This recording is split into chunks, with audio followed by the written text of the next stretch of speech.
bonsoir à tous. Dans cette émission, vous n'allez pas en croire vos yeux et vos oreilles. Les services de renseignement ukrainiens ont sorti la calculette. Et bien, selon eux, les Russes seraient en train de mettre sur pied leur plus gros programme de défense depuis la chute de l'URSS. Et puis, dans cette émission, est-ce qu'on se souviendra de cet été 2025 comme du véritable début de la campagne présidentielle 2027 avec au centre du jeu un homme, Bruno Retailleau, le ministre de l'Intérieur qui marque chaque jour un peu plus ses différences avec Emmanuel Macron. Écoutez.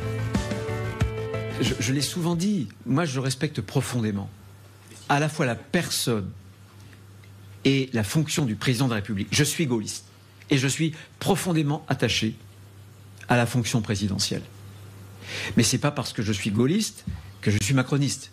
Et chacun le sait, j'ai pu le dire dans bien des occasions. Simplement, on peut, encore une fois, gouverner la France pour essayer d'atteindre le bien commun, l'intérêt général. Et il peut y avoir des moments de tension, parce qu'on n'a pas un accord, on n'a pas des accords sur tout. Autour de la table, depuis le mois de septembre, d'abord avec Michel Barnier et ensuite avec François Bayrou, on a des hommes et des femmes qui ont des parcours, des sensibilités politiques différentes, mais qui aiment la France et qui veulent contribuer justement à stabiliser, à apporter un peu de stabilité à la France. Est-ce que ça veut dire pour autant qu'il faut qu'on oublie, qu'on abdique nos convictions ?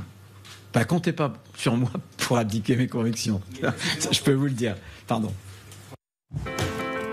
Et pour nous accompagner ce soir, Richard Ramos, bonsoir. Bonsoir. Député Modem du Loiret, bonsoir Renaud Pillat. Bonsoir. Merci d'être avec nous, éditorialiste LCI.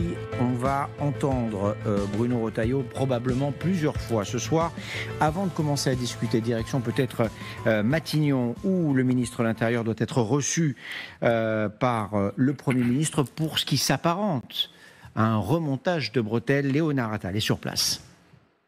Oui, François Bayrou a été missionné en quelque sorte par le Palais de l'Élysée pour remettre les points sur les i, pour recadrer en effet le ministre de l'Intérieur. Pour preuve, cette remarque d'un macroniste historique qui commente ce rendez-vous de la sorte. Avant de voir le proviseur, il faut passer par le CPE, comprendre avant d'envisager un nouveau rendez-vous entre Emmanuel Macron et Bruno Retailleau. On rappelle qu'un rendez-vous a été reporté après les déclarations du ministre de l'Intérieur. Il faut s'assurer que Bruno Retailleau défend l'intérêt du gouvernement dans sa globalité et non pas uniquement son intérêt personnel. C'est ça que va devoir vérifier François Bayrou ce soir avec ce rendez-vous. De son côté, Bruno Retailleau, lui, arrive avec le calme de celui qui estime n'avoir rien à se reprocher. Il l'a redit aujourd'hui. Il est dans un gouvernement d'urgence. Il estime que les ministres ont des divergences, ont des différences et que ça est tout à fait normal. Mes convictions, jamais je ne les abdiquerai, a-t-il dit aujourd'hui, tout en rassurant le Premier ministre qu'il comptait bien rester au sein de son gouvernement comme ministre de l'Intérieur.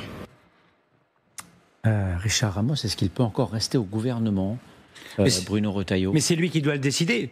On est dans la période du Tour de France. Il est dans le peloton gouvernemental et il pense déjà à faire l'échappée en solitaire pour aller à 2027. C'est pas loyal.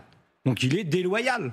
Mais c'est pas à François Bayrou de le mettre dehors. C'est s'il n'est pas content avec la politique de François Bayrou, il part. Donc il faut qu'il garde dans son équipe quelqu'un de déloyal. Est-ce que ce n'est pas un risque politique ? Non, je pense que c'est pas François Bayrou, vous savez, je le connais un peu. C'est pour ça que vous êtes là ce soir. Il va essayer de rassembler. François Bayrou, sa grande phrase devant l'UMP, c'était « Quand on pense tous la même chose, on finit par penser plus rien ». Donc il va essayer c'est son personnage, c'est comme ça qu'il est construit, Bayrou. Mais Retailleau, il est malhonnête. D'abord, moi je l'ai toujours dit, les cadres, c'est un cadre du gouvernement. Retailleau, les cadres, c'est fait pour être suspendu. Voilà. Donc si c'était moi, il serait suspendu parce que pour déloyauté. Au moins, les choses sont claires. Écoutez ce que François Bayrou a dit cet après-midi au sujet justement des différences d'appréciation entre le ministre de l'Intérieur et le reste du gouvernement. La cohésion de l'équipe gouvernementale est évidemment une mission essentielle. Et je travaille à cette cohésion en tenant compte des sensibilités différentes. Alors, les différences de sensibilité sont bienvenues. Le pluralisme est bienvenu. Mais il ne faut pas que ces sensibilités prennent la forme de divergence. Voilà, les mots sont importants. Il y a un mais, évidemment. Le mais, ce sont les divergences. Quelle est la limite, l'acceptable en la matière ? L'acceptable en la matière, c'est de la part de François Bayrou et d'Emmanuel Macron, une divergence extrêmement importante sur la politique gouvernementale. Par exemple, la conduite de la politique économique, par exemple, le plan budgétaire de François Bayrou. S'il y avait là des critiques extrêmement importantes sur le fond de la politique, eh bien, Bruno Retailleau serait dans une position extrêmement inconfortable. Mais la limite, jusqu'à quand ça peut durer, en gros, eh bien, c'est Bruno Retailleau qui, pour l'instant, a l'avantage. Parce que, en ce moment même, peut-être, François Bayrou et Bruno Retailleau vont échanger sur ce psychodrame depuis 48 heures. Mais ce n'est pas un vrai recadrage que peut faire François Bayrou. Quel est son pouvoir de recadrer, vraiment ? Sa majorité relative tient grâce aux Républicains et à la droite. Mais si la droite s'en allait, le gouvernement de François Bayrou tombe.